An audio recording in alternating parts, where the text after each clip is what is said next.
అధ్యాయము 1 నుంచి 4 వచనాలు చదువుతున్నాం.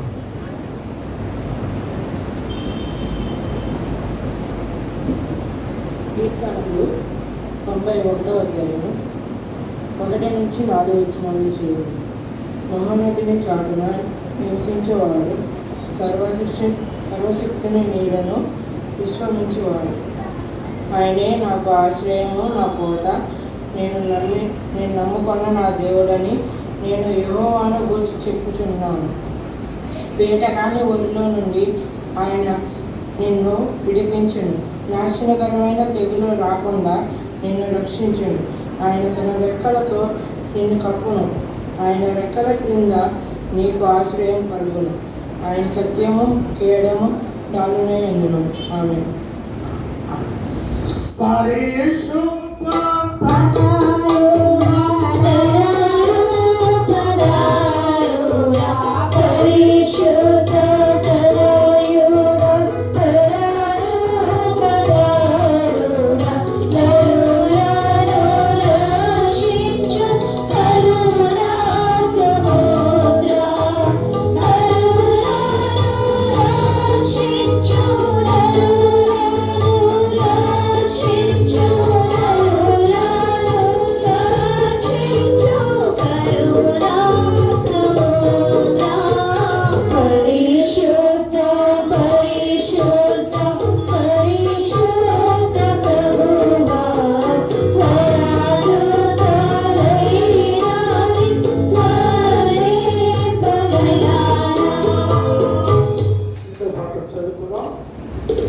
యాకోబు రాసిన పత్రిక 1 అధ్యాయము 1 నుంచి 8 వచనాలు చదువు.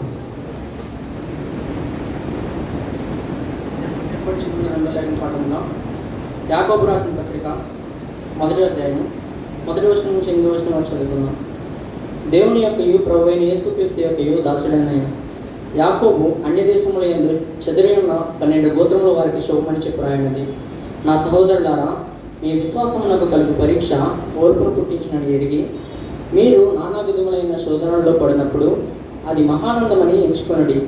మీరు సంపూర్ణులను అనునాంగులను ఏ విషయంలోనైనా కొదువులేని వారినై ఉండినట్లు ఓర్పు తన క్రియను కొనసాగనిప్పనీయడి. మీలో ఎవరికైనా జ్ఞానం కొదువుగా ఉన్న అతడు దేవుని అడగవలెను, అప్పుడు అది అతనికి అనుగ్రహింపబడును.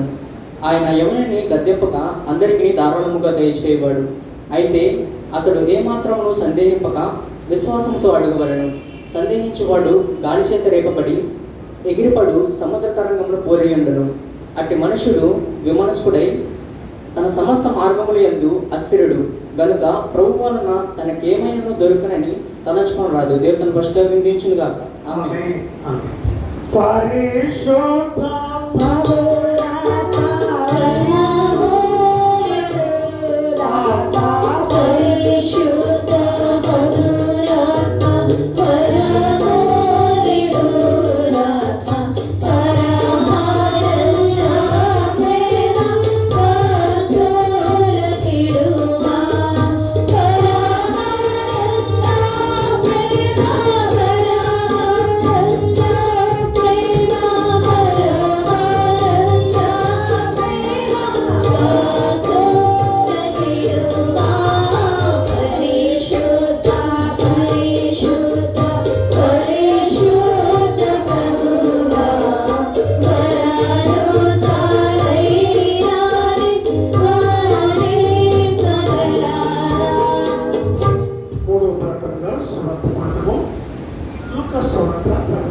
మూడవ పాఠంగా పరిశుద్ధ గ్రంథంలో నుండి లూకా సువార్త 10వ అధ్యాయము 21వ వచనం నుండి 24వ వచనం వరకు చదువుకుందాం.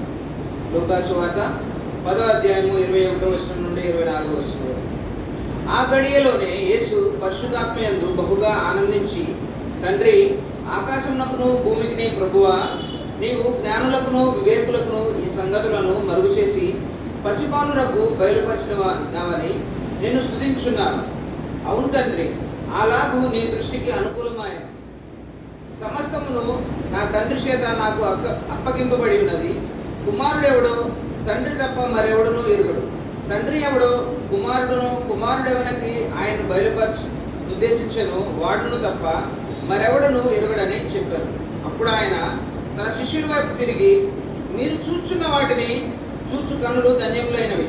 అనేక మంది ప్రవక్తలను, రాజులను మీరు చూచున్నవి చూడగోరి చూడకయు, మీరు వినగోరి వినకయు ఉందిరని మీతో చెప్పుచున్నానని ఏకాంతమందు వారితో అనెను. దేవుడి యొక్క వాక్య భాగాన్ని దీవించును గాక. ఆమేన్. Janaka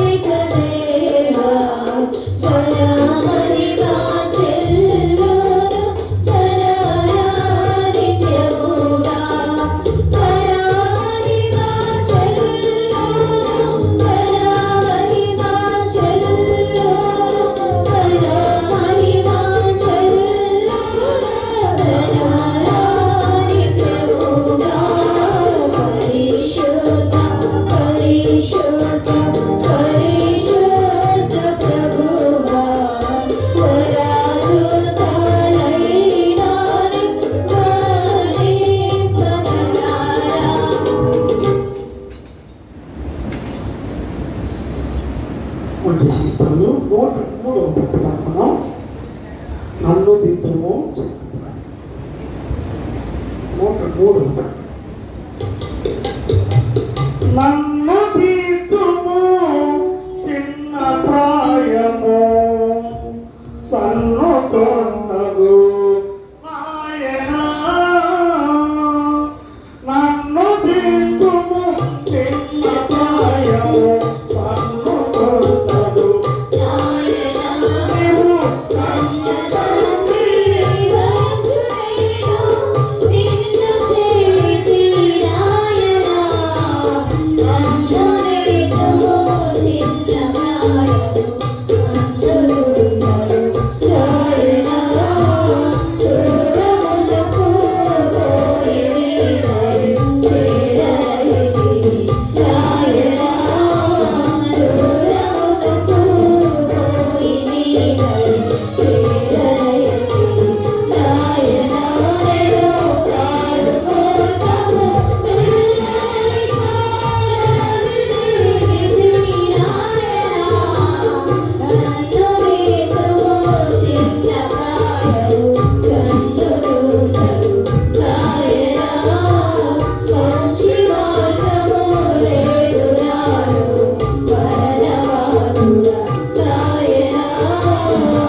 Thank you.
దేవుని యొక్క వాక్యాన్ని ధ్యానం చేసుకున్నాం.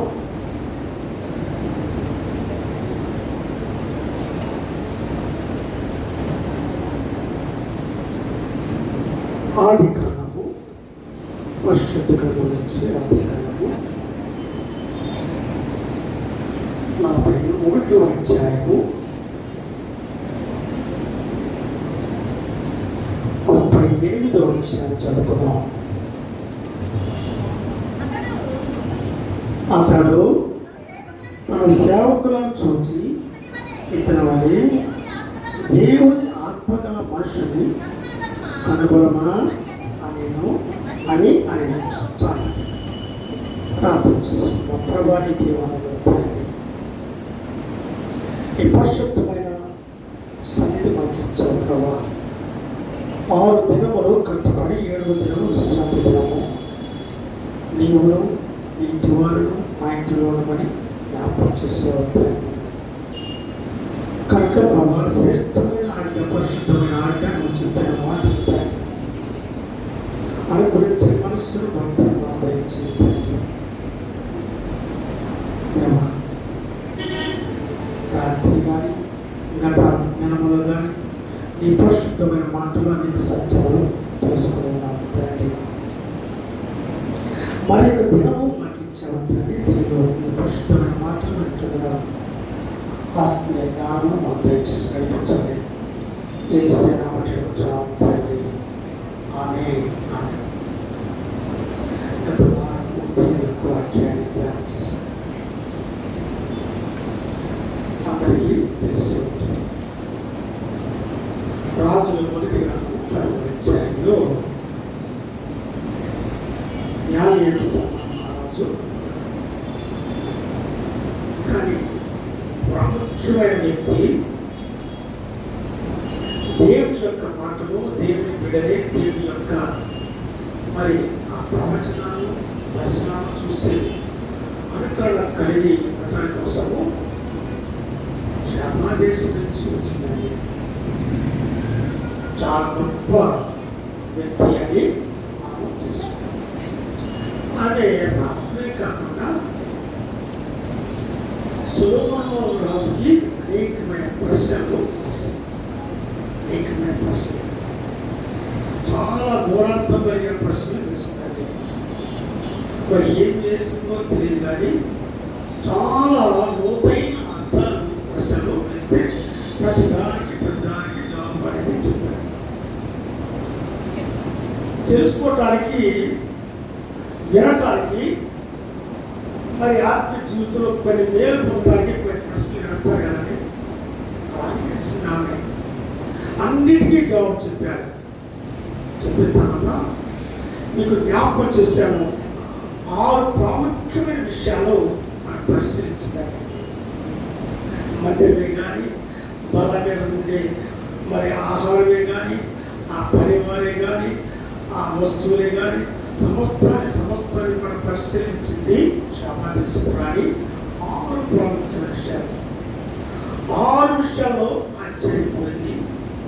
ఆమె చూడండి, దేవుని మహిమపరిచిందండి. ఒక అన్యురాలు, దేవుని ఎరగని వ్యక్తి, దేవుణ్ణి మరి చూడని వ్యక్తి ఆమె మరి సొలొమోను మహారాజు దేవుణ్ణి చూపించాడు. ఆమెకి దేవుణ్ణి చూడండి, ప్రాముఖ్యమైన వ్యక్తులు పరిశుద్ధమైన గ్రంథంలో చూడండి. ఆదికాండము 41 వచ్చారని చదువుతున్నాం. అతడు అంటే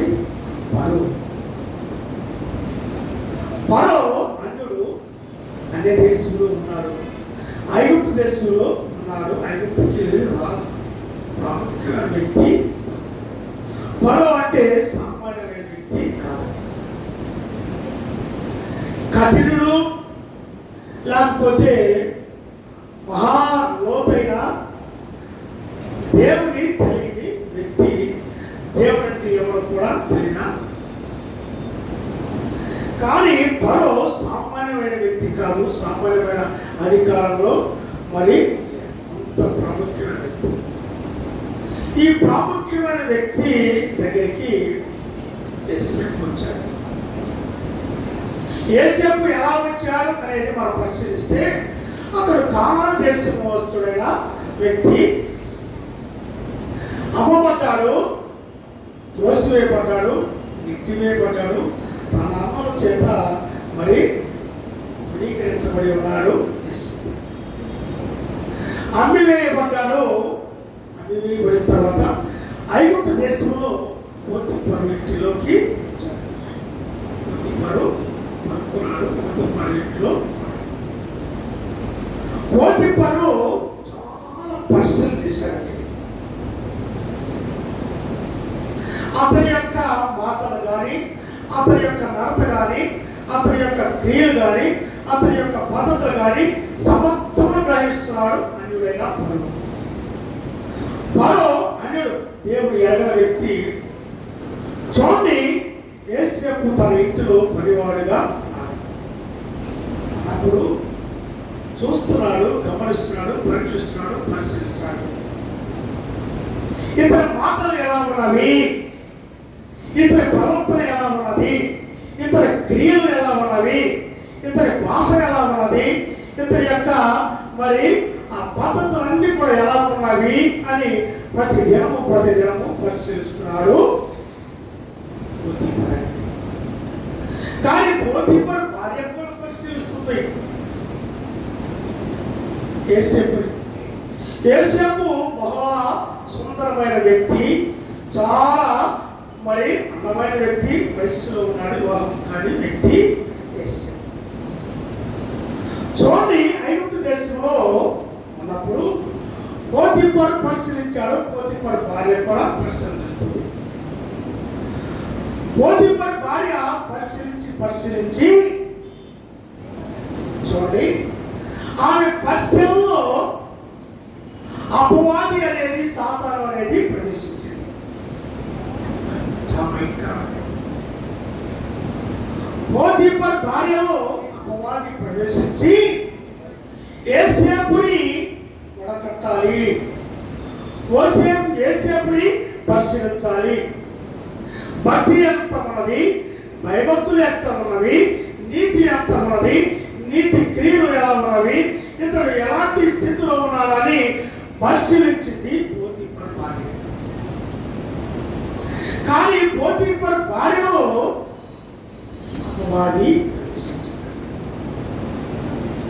చాలా ఆత్మీయ జీవితంలో, క్రైస్తవ జీవితంలో మనం చాలా నేర్చుకోవాల్సినవి, తెలుసుకోవాల్సినవి, గ్రహించవలసినవి చాలా సత్యాలు ఉన్నాయి. కానీ పోతీఫరు భార్య యేసేపును పరిశీలించి ఇతన్ని పరీక్షించాలి అనుకుంది. చూసామండి, ఇతన్ని పరీక్షించాలి, పరిశీలించాలి. నీతి ఎంత ఉన్నది, భక్తి ఎంత ఉన్నది, భయభక్తులు ఎంతవి, పరిశుద్ధమైన క్రియలు ఎంత ఉన్నవి అని పరిశీలించింది పోతీఫరు భార్య. యవనస్తుడు వివాహం కాలేదు, యవనస్తుడు వివాహం కాలేదు. కానీ యవన క్రియలు వేరు, యవన పద్ధతులు వేరు, యవన ఆలోచనలు వేరుగా ఉంటాయని వివాహం కాలేదు. ఆ పద్ధతులు వేరుగా ఉంటాయి, ఆ క్రియలు వేరుగా ఉంటాయి, ఆలోచనలు ఎలా ఉంటాయి. కనుక పోతీఫరు భార్య అపవాది ఉండటం వల్ల చూడండి, ఇతను ఏ విధంగా అయినా సరే వాడు చేయాలి. ఒక నింద కానీ, అవమానం కానీ, అపనింద కానీ మరి లోకానికి చూపించాలి, లోకంలో ఎండగట్టాలి అనుకుంటే పోతీఫరు భార్య. కానీ అపవాది చూసింది, పరిశీలించింది. పరిశీలించి ఎవరైన సమయంలో పోతీఫరు భార్య యోసేపుని పట్టుకొని అతన్ని ఏదో లొంగదీసుకోవాలని ఎన్నో ప్రయత్నాలు చేసింది పోతీఫరు భార్య. యోసేపు యవనస్తుడు, కానీ దేవుడు యందు భయభక్తులు కలిగిన వ్యక్తి, భయభక్తులు కలిగిన హృదయం కలిగిన వ్యక్తి, పరిశుద్ధమైన క్రియలు కలిగిన వ్యక్తి, దేవుణ్ణి మరి పరిపూర్ణంగా ఎరిగిన వ్యక్తి. ఇంత దుష్కార్యం చేసి దేవునికి విరోధంగా నేను ఎందుకు పాపం కట్టుకుంటాను అన్నాడు. తెలుసండి, అది దుష్కార్యము, అది మంచి కార్యము కాదు. దానిలో లోపం ఉన్నది, దానిలో పాపం ఉన్నది, దానిలో శాపం ఉన్నది, దానిలో శిక్ష ఉన్నది. ఇది చేస్తే దేవుడు నాకు ఏ శిక్షిస్తాడో అని యోసేపు, ఎవరైనా యోసేపు చాలా నిష్ఠ కలిగి, భక్తి కలిగి, భయభక్తులు కలిగి ఉన్నాడు యోసేపు. అపవాది ఎన్నో ప్రయత్నాలు చేసింది యోసేపు. చూడండి, పోతీఫరు భార్య చెయ్యి ఎదిరించుకొని పారిపోయాడు యోసేపు, తప్పించుకోవడానికి. క్రైస్తవ జీవితం అంటే, విశ్వాస జీవితం అంటే పోతీఫరు చెయ్యి విదిలించుకొని దూరంగా పారిపోయాడు, పాపానికి, శాపానికి, శిక్షకు. కానీ దేవునికి భయంకరంగా ఉన్నాడు, దేవునికి యోగ్యకరంగా ఉన్నాడు యేసు.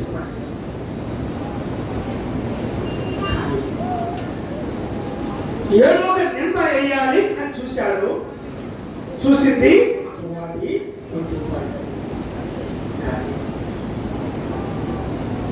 శిక్షించిన కానీ పోతీఫరు పరిశీలించాడు. పరిశీలించి పరీక్షించి యోసేపులో తప్పు లేదు, ఏ నేరం చేయలేదు, ఏ పాపం చేయలేదు. ఎవరైనా కానీ నీతిగా, భక్తిగా నా భార్య అయినా మరి ఆమె వద్ద నుంచి పారిపోయి తన విశ్వాసాన్ని, భక్తిని కాపాడుకొని దేవునికి భయంకరంగా ఉన్నాడని ఆశ్చర్యపోయాడు పోతీఫరు. పోతీఫరుకి ఆశ్చర్యం కలిగించాడు యోసేపు. పోతీఫరు అన్యుడే కానీ ఆశ్చర్యపడండి. కానీ యోసేపు ఎంత గొప్పదంటే పోతీఫరుకి ఆశ్చర్యం కలిగించి, పోతీఫరు ఇచ్చిన ప్రతిఫలం ఏంటంటే, దీవెన ఏంటంటే, ఆశీర్వాదం ఏంటంటే, నా ఇంటికి అధికారి వైపు అన్నాడు. సమస్తం ఒక నా భార్యను తప్ప మిగతా సమస్తము నీదే, నీవే నా ఇంటికి అధికారి, నీవే నా ఇంటికి పరిపాలకుడు, సమస్తము నీదే, సమస్తము నీ ఆధీనంలో ఉన్నది అని చెప్పాడు. ఒక క్రైస్తవ జీవితంలో యేసు ప్రభువును కలిగిన తర్వాత, దేవుని కలిగిన తర్వాత, భక్తి జీవితం అనేది 100% భయభక్తులు కలిగిన జీవితం ఉండాలి. ఒక యవనుడే, వివాహము కాని వ్యక్తి యవనస్తుడు ఎలా ఉందండి? ఎలా నేర్చుకున్నాడు? ఎవరు నేర్పించారు? ఎక్కడ ఉంది? తన సొంత ఆలోచన, సొంత భక్తి. అందుకనే వాక్యం ఏంటంటే గనులు ఘనకార్యములు కల్పించుకుంటారు అన్నాడు. గనులు ఘనకార్యములు కల్పించుకోవాలి. పాపము ఉన్నా కానీ, పాపంలో ఉన్నా కానీ, పాపము ప్రేరేపించినా కానీ, పాపము ఎక్కడపడ్డా కానీ, పాపము నన్ను మరి గురికొల్పినా కానీ పాపము చేయను అన్నాడు యేసప్పండి. ఎంత గొప్ప విషయం అండి. పోతీఫరు అన్యుడైన పోతీఫరు ఆశ్చర్యం కలిగించాడు యేసప్పండి. అయితే పోతీఫరు కూడా యేసప్పుని మరి పరిశీలించి దేవుడికి మరి భయంకరంగా ఉంటాడు కదండి. దేవుడిని చూపించాడు, దేవుడికి భయంకరంగా చూపించాడు. ఆశ్చర్యపోయి నా గృహానికి నీవే అధికారివి, సమస్తానికి అధికారివి, సమస్తము నీది, నువ్వు మరి చెప్పకుండా నువ్వు చేయకుండా ఏది కూడా జరగదు అన్నాడు పోతీఫరు. ఎంత గొప్ప విషయం అండి. కనుకనే మళ్ళా పోతీఫరు ఇంటిలో నుంచి మళ్ళా ఎక్కడికి వెళ్ళాడు? ఫరో యొద్దకు వెళ్ళాడు. ఫరో యొక్క రాజ్యంలో ఉన్నాడు, పరిపాలనలో ఉన్నాడు, ఫరో ఆధీనంలో ఉన్నాడు, ఫరో దగ్గర పరివాడిగా ఉన్నాడు, ఫరో ప్రక్కనే ఉన్నాడు. పోతీఫరు ఇంటిలో నుంచి రాజు అయిన ఫరో దగ్గరికి వెళ్ళాడు. స్థానం మారిపోయింది, అధికారం మారిపోయింది, సమస్తము మారిపోయింది. ఎక్కడికి వెళ్ళినా వజ్రము వజ్రమే కదండి, బంగారము బంగారమే, మట్టిలో ఉన్న బంగారమే, బయట ఉన్న బంగారం, ఎక్కడ ఉన్నా బంగారం బంగారమే, రత్నము ఎక్కడ ఉన్నా రత్నమే, ఎక్కడ పెడితే ఏంటి, ఎక్కడ ఉంటే ఏంటి కదండి. కానీ యేసప్పు పోతీఫరులో ఉన్నాడు, ఇంటిలో ఉన్నాడు, అక్కడికి దేవుని మహిమపరచాడు. మన ఫరో దగ్గరికి వచ్చాడు, ఫరోని కూడా ఆశ్చర్యపరచాడు అన్నాడు. కాబట్టి ఫరో వివేకము జ్ఞానము గల ఒక మనుషుడు చూసుకొని ఐగుప్తు దేశంలో అతను నియమింపబడెను ఫరో అన్నాడు. కనుక అన్నాడు వివేక జ్ఞానము కలిగిన ఒక మనుషుడు చూసుకొని, వివేకము కలిగిన వ్యక్తి కావాలి, ఒక మంచి జ్ఞానం కలిగిన వ్యక్తి కావాలి. ఎంత గొప్ప చేశాడు. ఎందుకంటే మహాభయంకరమైన కరువు రాబోతుంది, దేశానికి కరువు రాబోతుంది, దేశంలో ఉన్నవారికి కరువు రాబోతుంది. ప్రతి ఒక్కరి కరువు ఐగుప్తు దేశం అంతా కరువు వచ్చి నశించిపోతుంది. ఇలాంటి సందర్భంలో ఒక వ్యక్తి కావాలి. అతను ఏం కావాలి?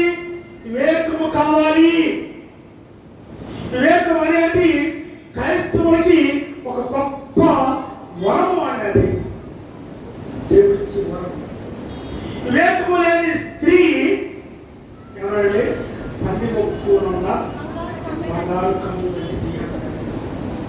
వివేకము లేని స్త్రీ, వివేకం లేకపోతే కష్టమే కదండి. వివేకం అనేది చాలా ప్రాముఖ్యమైనది.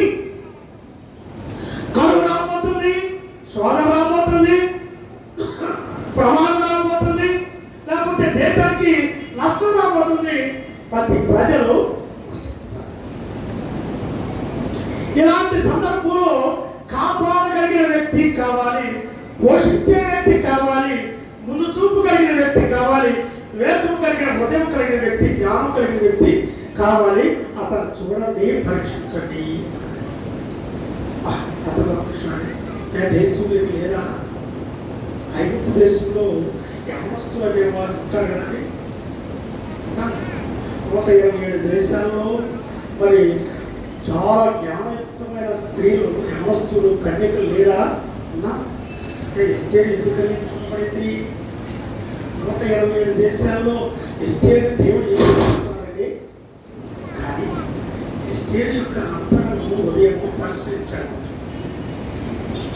కానీ చూడండి, వివేక జ్ఞానంగా ఒక మనుషులు చూసుకొని ఐగుప్తు దేశం మీద అతని నియమింపవలెను.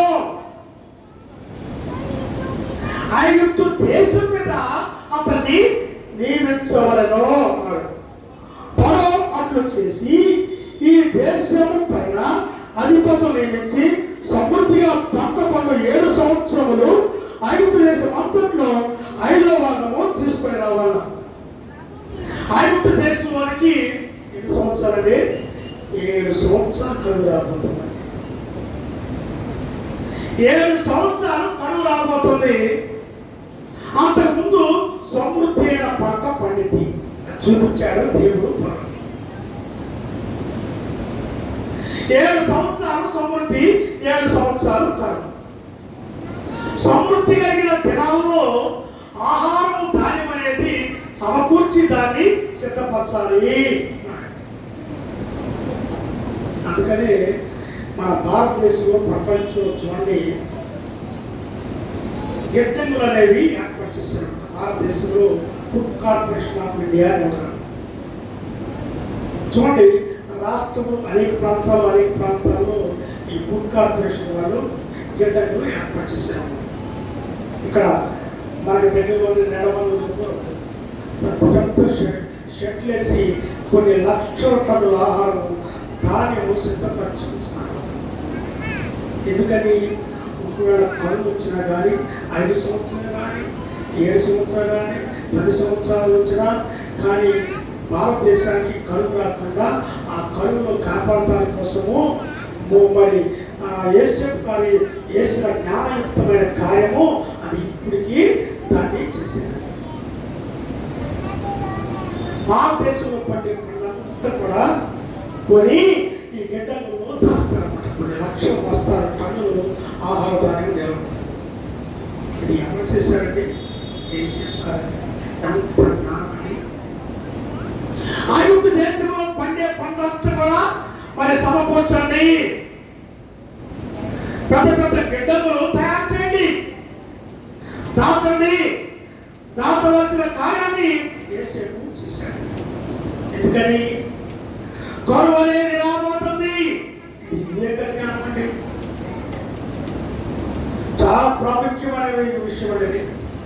ప్రతి స్త్రీకి ఉండాలి, ప్రతి పురుషుడికి ఉండాలి, స్త్రీకి ఎక్కువగా ఉండాలి. రాబోయేది భయంకరమైన దినాలు, రాబోయేవి భయంకరమైన విపత్తు కలిగిన శ్రమలు, బాధలు, కష్టాలు వస్తాయండి. ఆ సందర్భంలో కుటుంబం క్షేమంగా ఉండాలి, కుటుంబంలో అందరూ బ్రతుకుండాలి, కుటుంబంలో అందరూ సజీవులుగా ఉండాలి. ఇప్పుడు మన కుటుంబంలో అందరూ సజీవులుగా ఉన్నారు. దాదాపు 2-3 సంవత్సరాల పైన చూడండి, కరోనా వస్తే ప్రతి ఇంటిని తాకింది, ప్రతి ఇంటి తలుపు తట్టిందండి. దాచబడిన స్థితిలో కదండి.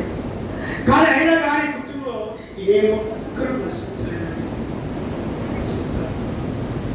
కానీ అందరి క్షేమంగా దేవుడు కాపాడాడు, అందరి క్షేమంగా ఉంచాడు, అందరూ సజీవుగా ఉంచాడు. అందరూ దేవుడి కృప వల్ల మరి ఈనాడు సురక్షితంగా ఉన్నారు. కానీ మనుషులకి కృతజ్ఞత ఉన్నాడు. అయ్యో, దేవుడు అంత ప్రమాదకర పరిస్థితుల్లో దేవుడు మనల్ని కాపాడాడు, మన కుటుంబాన్ని కాపాడి, కృతజ్ఞత అనేది ఉండాలి అని మనుషులకి ఉండాలి కదండి. చూడండి, అంత భయంకరమైన ఆ యొక్క వైరస్ ప్రభావము దాదాపు 3-4 సంవత్సరాలు మరి ఇప్పటికీ భయపెడుతూనే ఉందండి. కానీ దేవుడు ముందుగానే చూపించాడు మరి బరువు కంటే భవిష్యత్ కాలంలో జరగవలసింది. నీ దేశంలో భవిష్యత్ కాలంలో జరిగే సన్నివేశాన్ని చూపిస్తాను, ఒక కళను చూపిస్తాను. ఆ కళలో దర్శనము భవిష్యత్ కాలంలో ఏది జరిగిందో అది నీకు చూపిస్తాను పరో అని కళలో చూపించాడు. ఇప్పుడు ఏం చేయాలి? కరువు వస్తే ప్రతి ఒక్కరు కూడా చనిపోతారు. ఏం చేయాలి?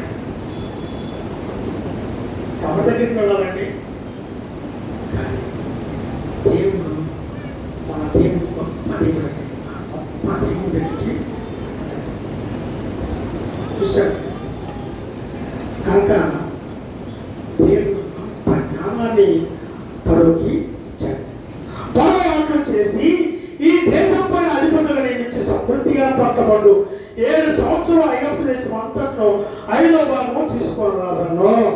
రాబో ఆ మంచి సంవత్సరంలో దొరుకు ఆహారమంతయు సమకూర్చి ఆ ధాన్యము పరో చేతికి అప్పగించి ఆయా పట్టణంలో ఆహారములకై భద్రము చేయవలెను. కరువు చేత ఈ దేశము నశించుకోకుండా ఆహారము ఐగుప్తు దేశంలో రాబో సంవత్సరంలో ఏడింటికి దేశమందు సంగ్రహము నుండునని పరోతో చెప్పాను. ఆ మాట పరో దృష్టికి, అతని సమస్త సేవకుల దృష్టికి యుక్తమై ఉండేది కనుక ఎంత గొప్ప సలహా ఇచ్చాడు. ఎందుకు తీసుకొచ్చాడు దానికి? ఏసేపు అక్కడ ఐగుప్తు దేశానికి ఎందుకు తీసుకొచ్చాడంటే ఎందుకు వచ్చాడు? తర్వాత మనం వింటే చాలా సత్యాలు ఏసేపులో కనపడతాయి. ఎందుకు వచ్చాడు అంటే, ఎందుకు అమ్మబడ్డాడు అంటే, ఎందుకు ఆ దేశంలో ఉన్నాడు అంటే, ఎందుకు పోతీఫర్ ఇంట్లో ఉన్నాడంటే, ఎందుకు పరో ఇంట్లో ఉన్నాడంటే దానికి ఒక కారణం అనేది ఉన్నది కదండి. మనం గ్రహించలేము. ఒక వ్యక్తి ఒక ఇంటికి వెళ్ళాడంటే, ఒక అల్లుడికి వెళ్ళినా, కోడలుగా వెళ్ళినా, లేకపోతే ఆ ఇంట్లో అడుగు పెట్టినా, ఏదైనా పరిమితి ఎక్కడికైనా వెళ్ళినా అది దేవుని చిత్తంలో ఏదో మంచి కార్యమై ఉంటుంది కదండి. మనం కొన్ని సందర్భాలు అనుకుంటాం, ఈ స్థితిలో కనుక నువ్వు లేకపోతే నేను ఏమైపోయేవాడిను, ఈ స్థితిలో నువ్వు లేకపోతే నేను ఏమైపోయేదాన్ని అంటూ ఉంటారు కదండి. కొన్ని సందర్భాల్లో దేవుడు చాలా గొప్ప కార్యం చేసి ఏ వస్తువు ఎక్కడ ఉంచాలో, ఏ వస్తువు ఎక్కడ పెట్టి మంచిదో, ఏ వస్తువు ఎక్కడ ఉంచితే అది ప్రయోజనకరమో అది మనకి తెలుసు, దేవుడికి తెలుసు. మనకి తెలుసు, దేవుడికి తెలుసు. చూసామండి, అంత ప్రాముఖ్యమైన విషయం. పోతీఫర్ అన్నాడు, నువ్వు అడుగు పెట్టిన దగ్గర నుంచి నా ఇంటిలో కలిసి వస్తుంది అన్నాడండి. నువ్వు అడుగు పెట్టిన దగ్గర నుంచి నా ఇంటిలో కలిసి వస్తుంది. అన్ని కలిసి వచ్చినాయి, అన్ని దీవెనకరమైన వచ్చాయి. ఎంత అభివృద్ధి ఆశ్రమం పొందడానికి కారణం ఏంటంటే యేసేపు యొక్క పాదంలో నీతి ఉన్నది, భక్తి ఉన్నది. యేసేపుకి దేవుడు తోడై ఉండేది అని వాక్యం రాయబడింది. దేవుడు అతనికి తోడై ఉండేది. ఒక స్త్రీ అయినా, పురుషుడైనా, ఎవరైనా కానీ దేవుడిని పరిపూర్ణంగా కలిగి, దేవుని యొక్క భయభక్తులు కలిగిన మార్గంలో కనుక ఉంటే, ఒక ఇంటిలో అడుగుపెట్టినా, ఒక కుటుంబంలోకి వెళ్ళినా, ఒక వివాహంలో భర్తను భార్యను చూసుకున్నా కానీ అది దీవెనకరంగా ఉంటుందంటే దేవుడు ఉంటే దేవుడు అతనికి తోడై ఉంటే ఆమె తోడై ఉంటుంది. మరి పోతీఫరు దేవుడు అతనికి తోడై ఉండేనో యేసేపు తోడై ఉండేది కాక అన్ని దేశంలో ఉన్నా కానీ అన్ని దేశంలో కూడా కనపరచబడుతున్నాడు యేసేపు అండి. అప్పుడు చూశాను, పరీక్షించాను, చూసి అప్పుడు ఆ మాట పరో దృష్టికి, అతని సమస్త సేవకుల దృష్టికి యుక్తమై ఉండేది కనుక యేసేపు చెప్పిన మాట ఆశ్చర్యపోయాడు. చాలా గొప్ప సహాయం ఇచ్చాడు. ఒక అన్యుడు ఆశ్చర్యపోయాడు. ఒక అన్యుడు హృదయాన్ని కదిలించాడు. ఒక అన్యుడు మనసుని దోచుకున్నాడు. ఒక అన్యుడు యొక్క మరి ఆ భక్తిని, అన్య భక్తిని మార్చగలిగాడు యేసేపు అండి. క్రియలు అలా ఉండాలి, పద్ధతులు అలా ఉండాలి, భక్తి అలా ఉండాలి, విశ్వాసం అలా ఉండాలి, భయభక్తులు అలా ఉండాలని ఒక అన్యుడు మరి మార్చబడే స్థితిలో ఒక క్రైస్తవ మరి జీవితం ఉండాలి, క్రియలు అలా ఉండాలి. లేకపోతే ఎంత అద్భుతమైన మరి సాక్ష్యం పొందాయంటే ఏ సామాన్య విషయం కాదండి. పోతీఫరు ఆశ్చర్యపోయాడు. పోతీఫరు భార్య కూడా ఆశ్చర్యపడ్డాడు. నేను అతను పడేయాలనుకున్నాను, వాడు చేయాలనుకున్నాను, నాశనం చేయాలనుకున్నాను, అతను హేళన చేయాలనుకున్నాను, అతను అవమానపరచాలనుకున్నాను, అతడు నా దగ్గర నుంచి తప్పించుకొని మరి ఆగిపోయాడే అని పోతీఫరు భార్య కూడా ఆశ్చర్యపోయాడు. చెప్పకపోయినా ఆశ్చర్యం. ఈ యవనస్తుడు నీతిమంతుడు. ఈ క్రైస్తవుడు అనబడిన వ్యక్తి, దేవుని పేరు పెట్టుకున్న వ్యక్తి, దేవుని నామం పెట్టుకున్న వ్యక్తి చాలా నీతిమంతుడు, పరిశుద్ధుడు అని సాక్ష్యము ఇచ్చింది పోతీఫరు భార్య. పోతీఫరు అండి సామాన్య విషయం కాదు. ఒక క్రైస్తవ కుటుంబం పుట్టి దేవుని నామం పెట్టుకొని దేవుని యొక్క మరి సంఘంలో ఉన్న కొన్ని జ్ఞాపకం చేస్తున్నాను. సంఘము ప్రశ్నిస్తుంది. చాలా గమనిస్తుంటారండి. మీరు ఏ సంఘానికి వెళ్తారు అని అడగరండి. ఏ సంఘానికి వెళ్తారు, ఏ సంఘంలో ఉంటారు, మీరు ఏ సంఘస్థులు, ఆ సంఘము మరి పరీక్షించి పరిశీలించే ఆ యొక్క భక్తి లోకంలో ఉన్నది. మేము పలానా సంఘానికి వెళ్తామండి అని అంటారు. మాటలు, క్రియలు, పద్ధతులు, ఆలోచనలు సమస్తాన్ని పరిశీలించి పరీక్షించే అంత జ్ఞానం పరిశీలన ఈ లోకంలో ఉన్నది. పలానా సంఘస్థులు ఎలాంటి వారు, పలానా సంఘస్థులు ఎలాంటి భక్తి కలిగిన భయభక్తులు కలిగిన వారు, వాడు చాలా భక్తి కలిగిన ఆ యొక్క కార్యమని సంఘానికి ఘనత తీసుకొచ్చే వ్యక్తి, సంఘాన్ని గణపరిచే వ్యక్తి, సంఘాన్ని దేవుడికి భయంకరంగా ఉంచే వ్యక్తి, సంఘాన్ని పొగిడే వ్యక్తిగా మరి రాడు మనం కూడా ఉంటాయి. నేనైనా మీరైనా అంతేనండి. ఒకవేళ నా కుటుంబమైనా నా బిడ్డలైనా ఎవరైనా అలాగే ఉండి దేవుడికి భయంకరంగా ఉంటారు. సంఘాన్ని పరిశీలిస్తారు, సంఘ పద్ధతులు పరీక్షిస్తారు, సంఘానికి వెళ్ళే మౌనం పరీక్షిస్తారు. ప్రతి ఒక్కరిని గమనిస్తూ ఉంటారండి. యేసేపును గమనించిన అపవాది, యేసేపును గమనించిన పోతీఫరు, యేసేపును గమనించిన ఫరో మళ్ళీ చూడండి దేవుడు. కానీ ఫరో ఒకసారి ఆలోచించేసాడు. యేసేపును పిలిచాడు. యవనస్తుడైన యేసేపు ఇట్లా నా పక్కన నిలబడు, నా పక్కన నిలబడు. ఎంత గొప్ప విషయం నిలబడ్డాడు. అప్పుడేమన్నాండి, అతని సమస్త సేవకుల దృష్టికి యుక్తమైనను అతను తన సేవకులను చూసి అనేక మందికి జ్ఞాపకం చేస్తాడు.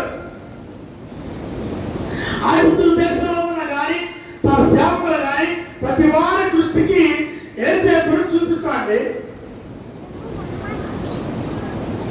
ఇతని వలే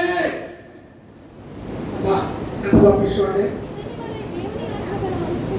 ఇతని వలే దేవుని ఆత్మగా మనుషుని కనపడగలమా అన్నాడండి. ఇతని వలే, ఎలాంటి వ్యక్తి వలే సంఘానికి అంత ఘనత తెలుసాడని, ఒక సంఘానికి మంచి పేరు తేవాలి, ఒక సంఘాన్ని ఉన్నత స్థితిలో ఉంచాలి. అమ్మా నువ్వు ఏ సంఘం అని అడగండి. మాట్లాడేవాడు చూడండి, చాలా అద్భుతమైన విషయం. మనం కూడా కార్యక్రమానికి వెళ్తే గృహప్రవేశానికి ఒక పాప పాట పడుతుంది. ఒక అయ్యగారు అన్నాడు, పాప ఏ సంఘము ఎక్కడికి వెళ్తాం తల్లి, ఇది ఏ సంఘము, నీ అయ్యగారి పేరేంటి, నీ తల్లిదండ్రులు ఎవరో ఏంటి అని అడిగాడు. చక్కటి స్వరం, చక్కగా పాడి తర్వాత తన అక్క ఇద్దరు కలిసి పాడారు. చూడండి వాళ్ళ తల్లి కూడా ఆశ్చర్యం, చాలా బాగా పాడారు, చక్కని స్వరం ఇచ్చాడు, చక్కని భక్తి జీవితము దేవుడు ఇచ్చాడు. దేవుడిని కనపరచాలి, దేవునికి భయంకరంగా ఉండాలి, దేవునికి ఆశ్చర్యకరంగా ఉండాలి.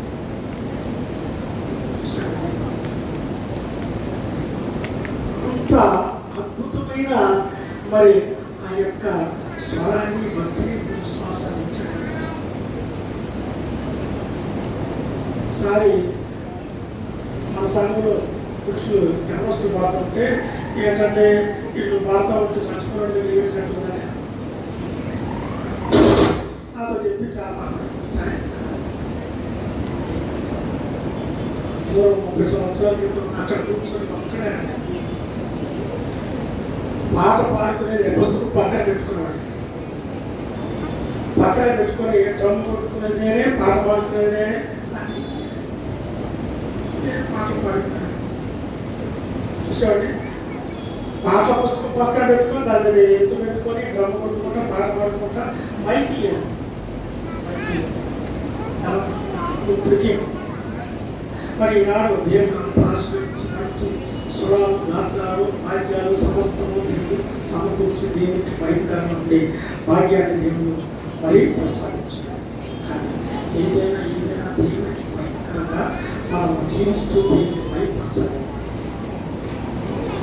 బరువు అతను నిలబెట్టాడు, అరకాలు మొదలుకు నడినెత్తి వాడిని చూపించాడు. ఇతని వలే చాలా పరిశీలించి 100కి 100 పరిశీలించి నిలబెట్టాడు. అదే కనుక ఏదన్నా ఒక్క లోపం ఉంటే ఏమంటారండి? మంచిదే కానీ, పాడతాడు కానీ, పాడింది కానీ అని అన్నారంటే కాదే.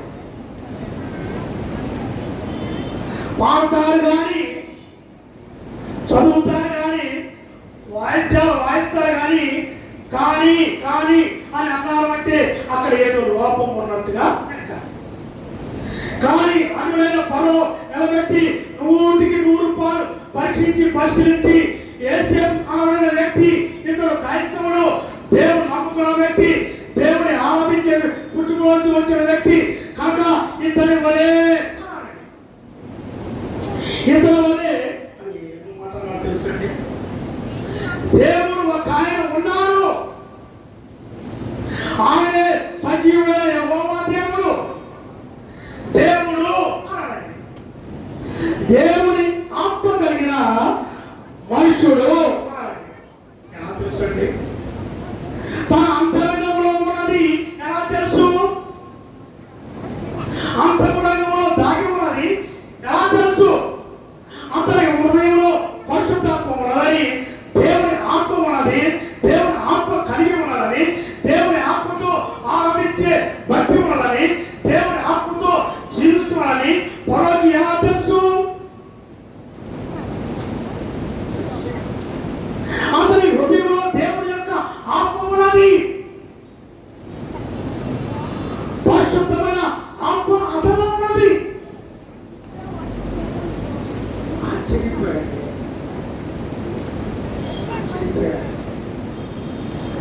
అన్నాడు, ఇతరు వలె దేవుని ఆత్మగా మనుషుని కనుగొనగలమా? ఉన్నారండి. ఐగుప్తు దేశంలో లేడు, ఐగుప్తు దేశంలో ఉన్నవారిలో లేడు, ఐగుప్తు దేశంలో ఉన్న యవనస్తులో లేడు, కానీ మన దేశంలో లేడు. కానీ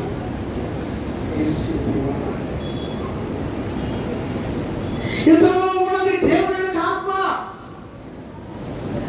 దేవుని యొక్క ఆత్మ ఉన్నది కనుకనే ఈ వేద జ్ఞానం ఉన్నదని మరి చెప్పాడండి. అన్నాడు, మరియు ఫరో దేవుడి అంతయు నీకు తెలియపరచదు కనుక నీవలే జ్ఞానం కలిగిన వారెవరు లేరు. నీలాంటి వారికి లేరు అన్నాడండి. అని ఏమన్నా తెలుసండి? నీవు నా ఇంటికి అధికారమై ఉండవలను, నా ప్రజలందరూ నీకు విధేయులై ఉండరు, సింహాసనము విషయంలో మాత్రమే నేను నీకంటే పైవాడిగా ఉండను యేసేపుతో చెప్పాను. అధికారం ఇచ్చాడండి.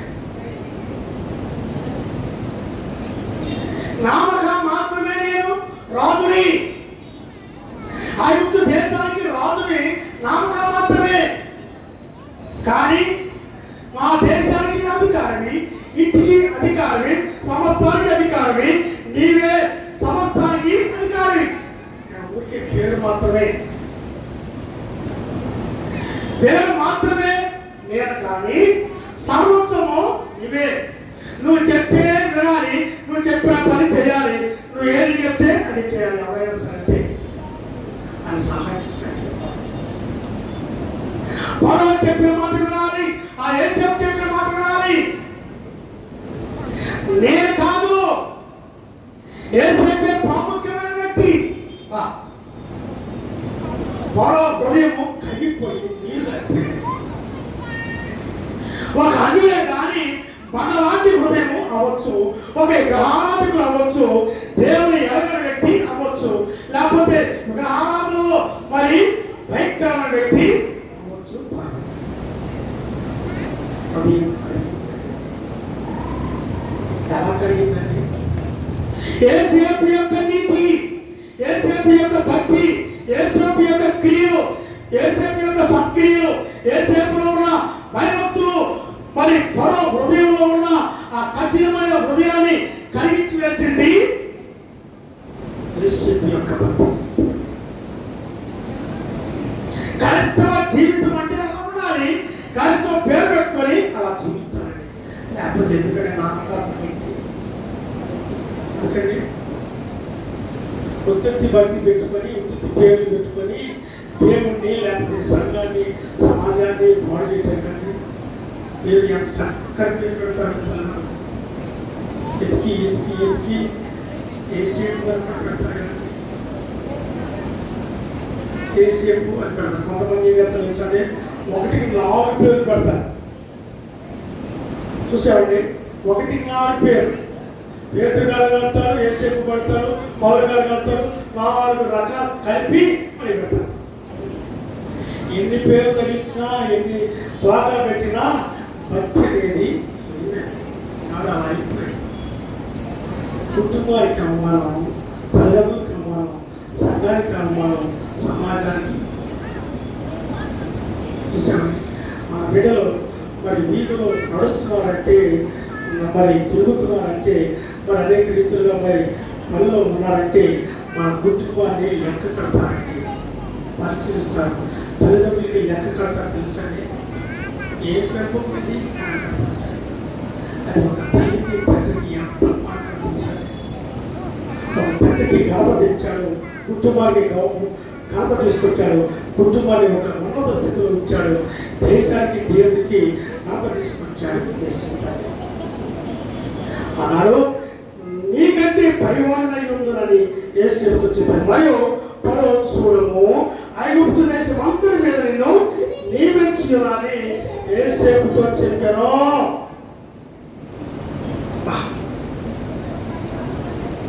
తర్వాత ఏం చేశాడు తెలుసండి? మరియు ఫరో తన చేతిలో ఉన్న తన ఉంగరము తీసి యేసేపు చేతికి పెట్టి,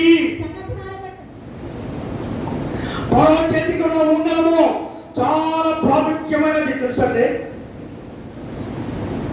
ఉంగరానికి చాలా లెక్కలు ఉన్నాయి. ఈనాడు చాలా మంది అధికారులు పెడతారు తెలుసండి, చెప్పకూడదు కానీ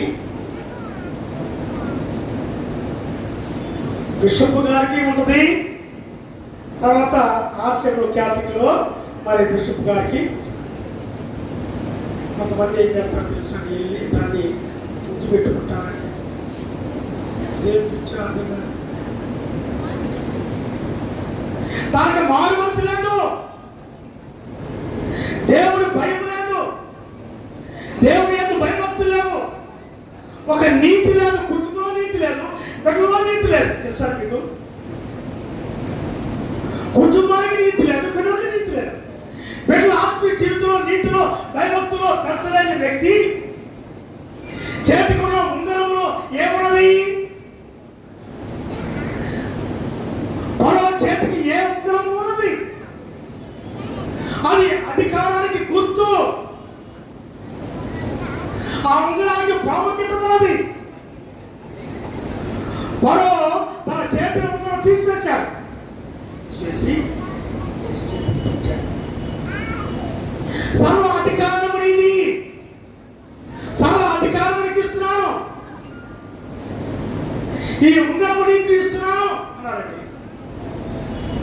చూసామండి, తన చేతికి పెట్టి సన్నపనాల బట్టలు అతనికి తొలగించి అతని నడుపు బంగారపు గొలుసు వేసి ఎంత కనపరిచాడండి. యోసేపు చూడండి, మరో తన చేతికి ఉన్న ఉంగరం ఇంటివే కాకుండా సర్వ అధికారము యోసేపు ఇచ్చేశాడు. సన్నపనాల బట్టలు, ప్రశస్తమైన వస్త్రాలండి అతనికి తొలగించి బంగారపు గొలుసును అతనికి వేసి తన రెండవ రథం మీద అతను ఎక్కించాను. అప్పుడు వందరము చేడని అతని ముందర జనులు కేకలు వేసిరి. ఫరో వస్త్రాలు, యోసేపు వస్తాడు. ఫరో రథం మీద ఉన్నాడు, యోసేపు రథం మీద ఉన్నాడు. అమ్మబడిన వ్యక్తి, నెట్టి వేయబడిన వ్యక్తి, త్రోసి వేయబడిన వ్యక్తి, ఎన్నిక లేని వ్యక్తి, కుటుంబంలో అందరికి రక్త సంబంధానికి మరి ఎన్నిక లేని వ్యక్తి త్రోసి వేశారు. కానీ దేవుడు విడిచిపెట్టాడండి, విడిచిపెట్ల. చూసండి, రాత్రి కూడా మీకు వాక్యం జ్ఞాపకం చేశారు. ఎప్పుడు సంఘానికి అపోస్తలుడైన పౌలు జ్ఞాపకం చేశాడు. సంఘ విశ్వాసులైన మీరు, సంఘ బిడ్డలైన మీరు అనేక కార్యక్రమాల్లో, కార్యాలు, అనేక పనులు మీరు ఉన్నారు, అనేక రీతులుగా వాడబడుతున్నారు. కానీ దేవుడు మర్చిపోయే దేవుడు కాదు, దేవుడు అన్యాయస్తుడు కాదు అన్నాడు పౌలు గారు. తెలుసండి, దేవుడు అన్యాయస్తుడు కాదు. ప్రతి వారిని చూస్తుంటాడు, ప్రతి వారిని గమనిస్తూ ఉంటాడు, ప్రతి వారి క్రియలు గమనిస్తూ ఉంటాడు, ప్రతి వారి పద్ధతులు గమనించి వారి క్రియలు బట్టి ప్రతిఫలం ఇచ్చే దేవుడు మన దేవుడు. ఆయన అన్యాయస్తుడు కాదు అన్నాడు పౌలు. చేయవలసింది చేయండి అన్నాడండి. అందుకనే యోహాను గారు రాశాడు, ప్రకటన గ్రంథం 22:12 రాస్తాడు, అదిగో నేను త్వరగా వచ్చుతున్నాను, వారి క్రియలు బట్టి ప్రతి వారికి చుట్టూ సిద్ధపరిచిన జీతము ప్రారంభం ఉన్నది అన్నాడు. మనం చేసిన పని బట్టి జీతము దేవుడు తీసుకొని రాబోతున్నాడు అన్నాడండి. మరి యోసేపుకి ఇచ్చిన జీతం ఏంటి? ఐగుప్తు దేశం మీద అధికారి.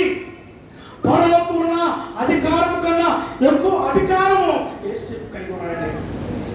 ఎవరైనా కానీ ఈ దేశంలో ఉన్న ప్రతి వ్యక్తి నాకే కాదు కానీ యోసేపుకి శిరస్సు ఉంచాలి, యోసేపుకి సాష్టాంగపడాలి, యోసేపుకి నమస్కారం చేయాలి, యోసేపుకి మరి కనపరచాలి అని చెప్పాడు ఫరో. అంటే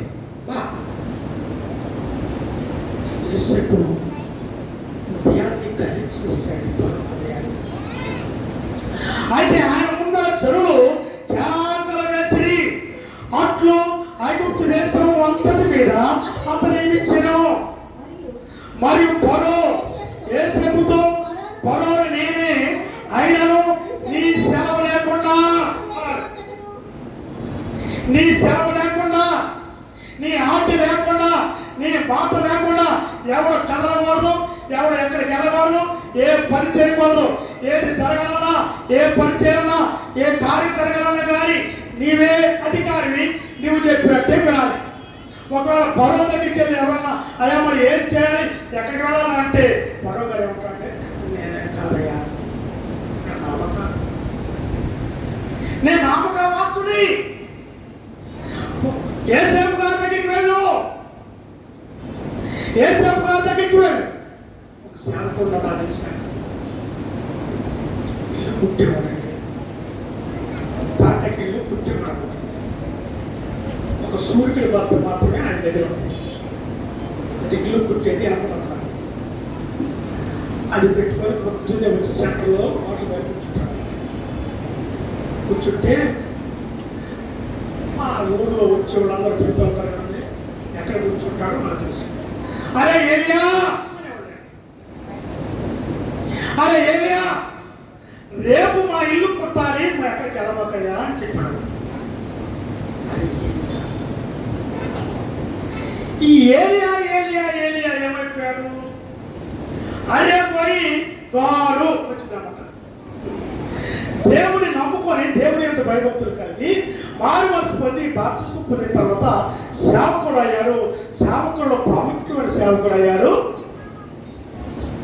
ఏలియారండి. అక్కడి నుంచి సూర్యుడి వద్ద తీసుకురాచాడు. దానిని పారేసి పరిశుద్ధమైన గ్రంథం పట్టుకున్నాడండి.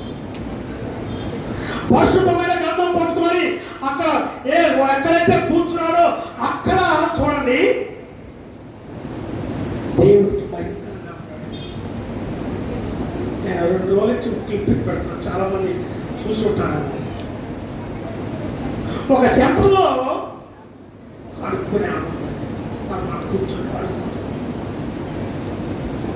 అడుక్కుంటా ఉంటే కానిస్టేబుల్ వచ్చి లే ఇక్కడ కూర్చున్నానంటే లే అని కాళ్ళతో ఎగిరి తన్ని తన్నుకుంటా తీసుకెళ్ళి పక్కన అక్కడికి వెళ్ళేవారు. ఎలా అంటే అంటే చెప్పలేమండి. పాపం అడుక్కుంటుందండి. పాపం లేకుండా వెళ్ళి పక్కన వెళ్ళి మళ్ళా ఈ వ్యక్తి వచ్చి మళ్ళా అదే స్థానం నిలబడి మరి అందరికి చేయి చూపించుకుంటా అట్టెళ్ళు ఇట్టెళ్ళు అని చెప్తాను. కొద్ది క్షణాల్లో చూడండి ఎండక సుఖ తప్పి గింగరాలు తిరిగిపోయి అట్టుకొని తిరిగి డాములు పడిపోయి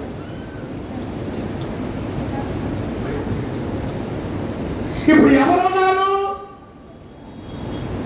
తండ్రి లేదు, తల్లి లేదు, భార్య లేడు, భర్త లేడు. అసలు దేవుడు లేనే లేడు. దేవుడు లేని హృదయం అహంకార దృష్టి, అహంకారం, గర్వం, అహంకారం.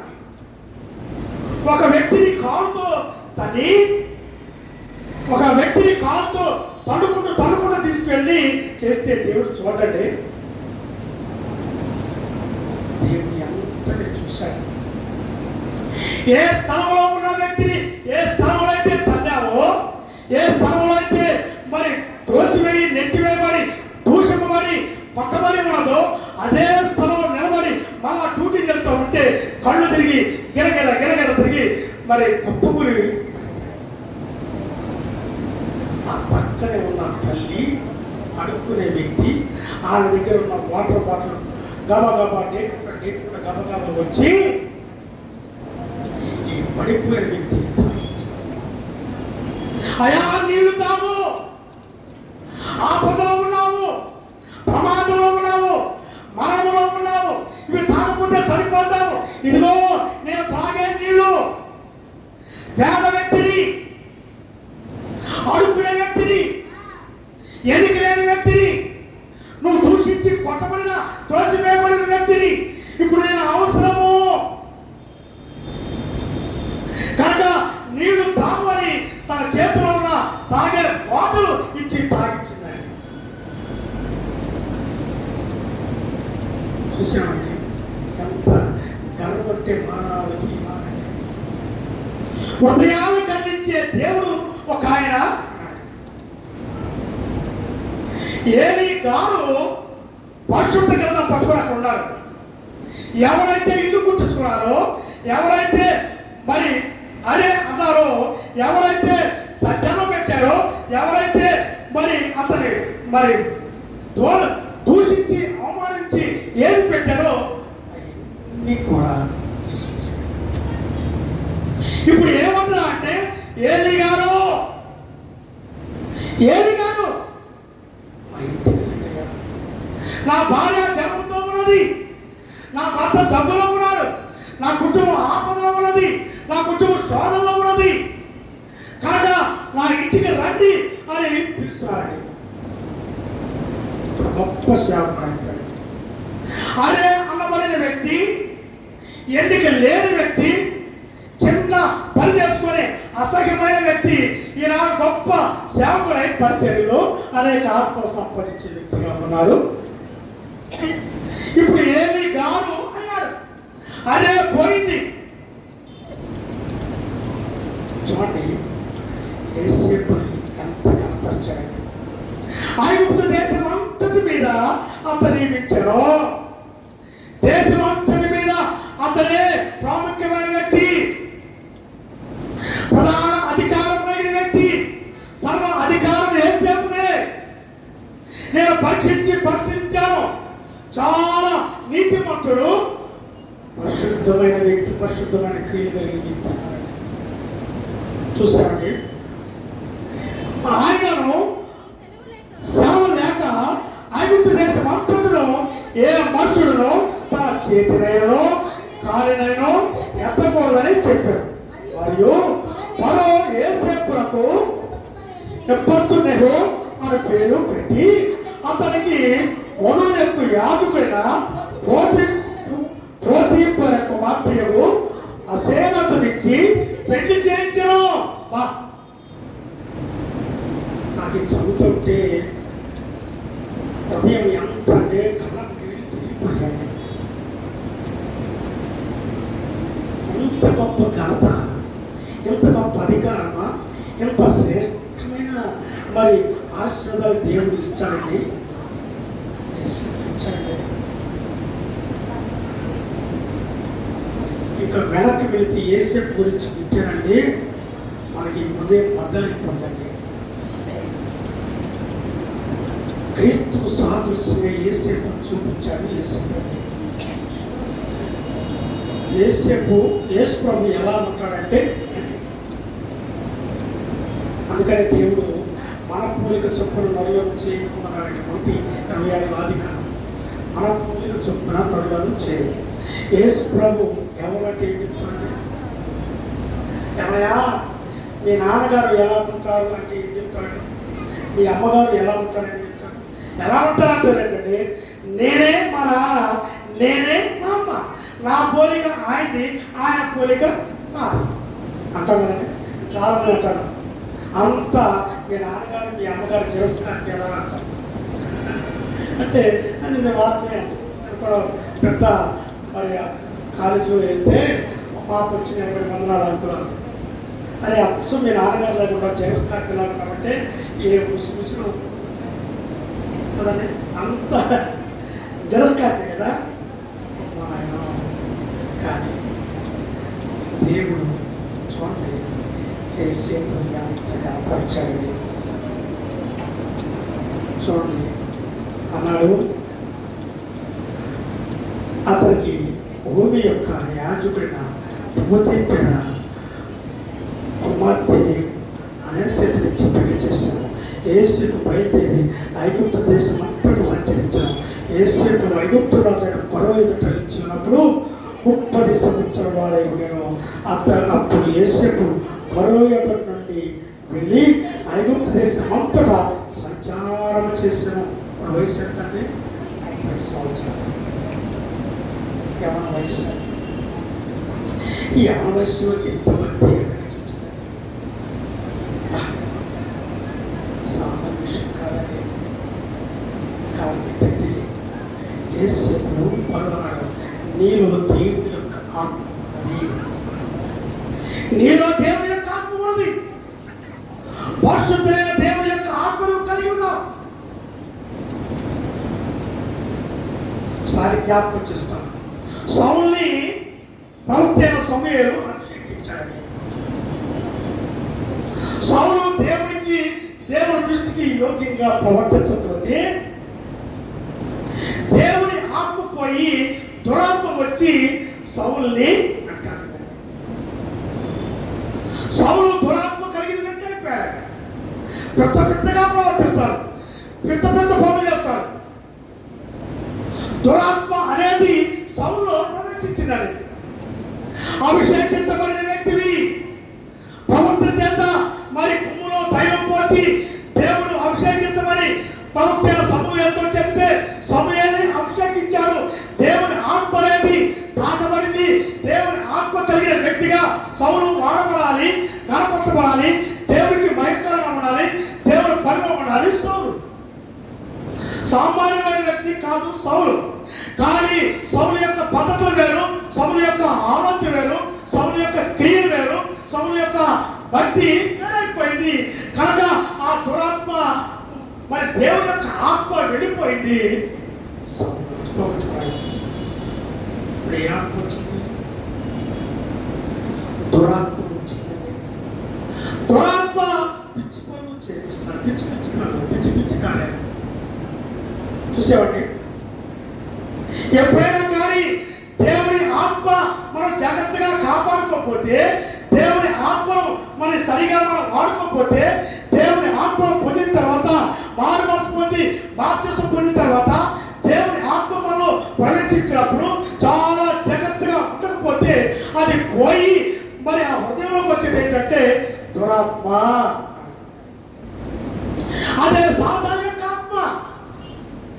పిచ్చ పిచ్చ కార్యాలు, పిచ్చ పిచ్చ పనులు, సంఘానికి సమాజానికి అనేక మందికి మరి అవమానకరమైన పనులు చేసే పద్ధతులు ఈనాడు చాలా మంది.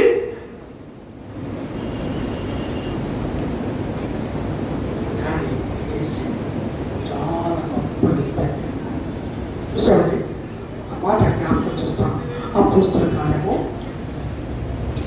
9వ అధ్యాయము 6వ అధ్యాయం 6వ అధ్యాయము 5వ అధ్యాయం చదువుకున్నాం.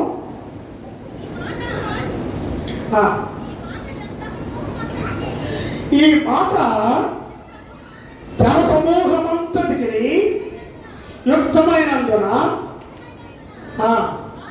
వారు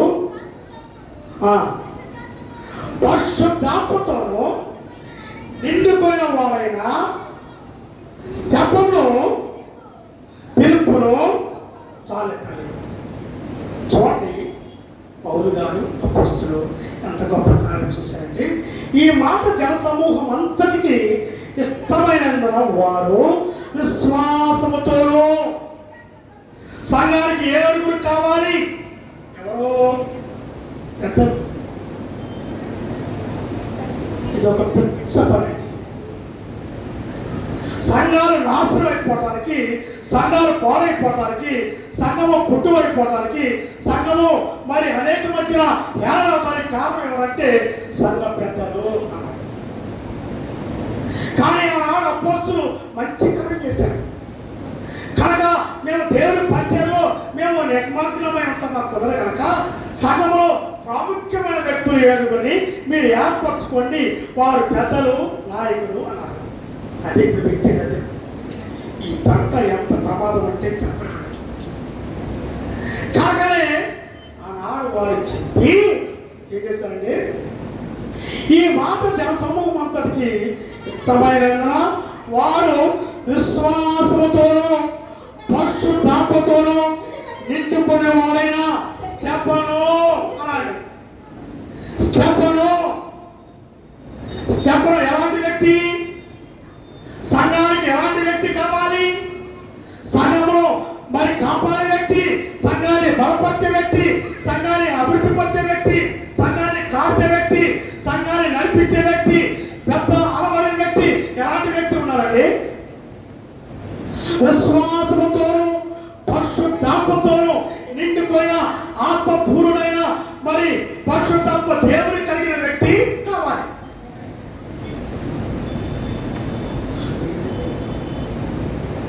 నేను ఉండాలి, మేము ఉండాలి, నా బిడ్డలు ఉండాలి, మేము ఉండాలి. అక్కడ ప్రాముఖ్యత మాది ఉండాలి. మారు మనసు లేదు, బాప్తిసం లేదు, పరిశుద్ధాత్మ లేదు, విశ్వాసం లేదు, దేవుడు లేడు. దేవుడి యొక్క మరి ఆత్మ లేని లోకస్తులైన వ్యక్తులు తీసుకొచ్చి ఒక పరిశుద్ధమైన సంఘములో క్రీస్తు రక్తము చేత కడగబడిన సంఘము పరిశుద్ధమైనది. చాలా మంది తెలియదండి. సంఘం అంటే ఏదో పేరు పెడితే సంఘం కాదండి. అపోస్తలుడైన పౌలు అన్నాడు, యేసుక్రీస్తు తన పరిశుద్ధమైన రక్తము చిందించబడి కట్టబడిందే సంఘము. రాళ్లతో రప్పలతో కట్టినది సంఘము కాదండి. ఇది పరిశుద్ధమైన సంఘము. క్రీస్తు తన స్వరక్తమిచ్చి సంపాదించిన సంఘమును కాయటానికి, బలపరచడానికి, నడిపించడానికి ఎవరు కావాలి? పరిశుద్ధాత్మతో నిండుకున్న వ్యక్తి కావాలి. ఏర్పరచబడిన ఏడుగురులో ఎవరున్నారు? మొట్టమొదటి వ్యక్తి అంటే పరిశుద్ధాత్మతో నిండుకున్న విశ్వాసం కలిగిన వ్యక్తి స్తెఫను. స్తెఫను సామాన్య వ్యక్తి కాదండి, అలాంటి వ్యక్తి కావాలి. మొట్టమొదటి స్తెఫను చూశాడు. ఏం చూశాడంటే డబ్బా, హోదా, చదువా, పేదవాడైనా ఏమి లేని వాడైనా భయభక్తులు కలిగి మారు మనసు పొంది బాప్తిసం పొంది క్రియలో 100% చాలా పరిశుద్ధాత్మ కలిగిన భక్తి జీవితం కనుక ఉంటే ఆ వ్యక్తిని ఉంచమన్నాడు దేవుడు. లేకపోతే సంఘానికి తిప్పలే తెలుసండి. స్తెఫనుని పెట్టారండి. స్తెఫను ఎలాంటి వ్యక్తి అండి? పరిశుద్ధాత్మ పొందిన వ్యక్తి. పరిశుద్ధాత్మ పొందిన వ్యక్తి యేసేపు. పరిశుద్ధాత్మ పొందిన వ్యక్తి. మరి జ్ఞానం కలిగిన సొలొమోను మహారాజు. పరిశుద్ధాత్మ పొందిన వ్యక్తి స్తెఫను. స్తెఫను సామాన్యమైన వ్యక్తి కాదు. స్తెఫను కృపతోనూ, చూడండి 8వ వచనం అన్నాడు, స్తెఫను కృపతోనూ బలముతోనూ నిండిన వాడై ప్రజల మధ్యన మహత్కార్యములు గొప్ప సూచక్రియలు చేయించుడెను. బా, స్తెఫను సామాన్య వ్యక్తి అండి. స్తెఫను కృపతోనూ, కృప అనగా యేసుక్రీస్తు దేవుడు. స్తెఫనే దేవుడు, దేవుడే స్తెఫను. ఈ ఏర్పరచబడిన ఏడుగురు పెద్దవారిలో స్తెఫను పెద్దండి. కానీ యేసుక్రీస్తును చూపించాలి, యేసుక్రీస్తు వలె ఉండాలి, యేసుక్రీస్తు వలె చూపించిన రూపం స్వరూపం ఉండాలి వ్యక్తికండి. నేను చెప్పిన మాట వినాలి. నేను చెప్తేనే వినాలి, నేను చెప్తే చేయాలి, నేను చెప్తేనే నేను మాట్లాడాలి. అలాంటి వచ్చేసేయండి. సంఘాలు నాశనం అయిపోతున్నాయి. సంఘాలు నాశనం అయిపోతున్నాయి. దేవుని రాకడం వేసాన్ని ఎలాంటి వ్యక్తులు తయారవుతాయి? కృపత్వమును బలవత్వమును నిండిన వాడై ప్రజల మధ్యన మహత్కార్యములు గొప్ప సూచక్రియలు చేయించును. ప్రజలందరి మధ్యన గొప్ప సాక్ష్యం సంపాదించుకున్నాడు. ఐగుప్తు దేశంలో మంచి సాక్ష్యం సంపాదించుకున్నాడు యేసయ్య. ఒక సంఘంలో ఉన్న వారిలో చూడండి స్తెఫను ఎంత పేరు సంపాదించుకున్నాడు. మనమే కానీ మన బిడ్డలే కానీ మరి పరిశీలించినప్పుడు ఎలాంటి సాక్ష్యం కావాలి కదండి, ఉండొద్దండి. కనుక మాటల యందును స్తెఫను చూడండి 10వ వచనంలో మాటల యందును, మాటలు పెద్ద అనబడిన వ్యక్తి స్తెఫను. పెద్ద అనబడిన వ్యక్తి స్తెఫను. సంఘ పరిచయకి సంఘానికి ప్రాముఖ్యమైన పెద్దగా ఉన్నది స్తెఫను. స్తెఫను మాటలు ఎలా ఉన్నాయి? మాటల్ని పసిగట్టాడు ఫరో. యేసేపు చూశాడు. యేసేపు యొక్క మాటలు, అతని క్రియలు, సమస్తాన్ని పరిశీలించాడు. దేవుడు ఏబులు కనపరిచాడు. అతడు మాటలో కూడా